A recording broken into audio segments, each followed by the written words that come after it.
Hello everyone, sunset.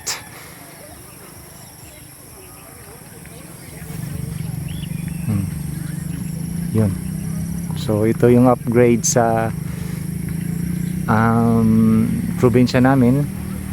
Yun, naglining na yung GCP. So masyado siyang destructive sa mga mata ng tao. Iwan ko kung nakakabuti ba talaga to. Pero as well as business is concerned, siguro maganda. Pero sa kanila lang yun. Basta sa amin hindi ito mabuti.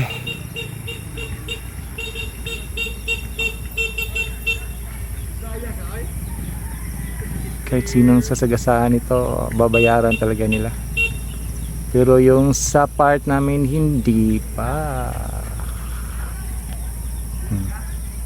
Napapalibutan talaga kami dito ng transmission lines.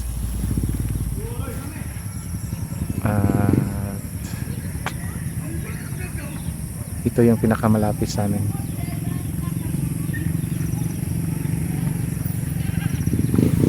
Malapit sa Tanay, pero malapit na malayo, malayo na malapit.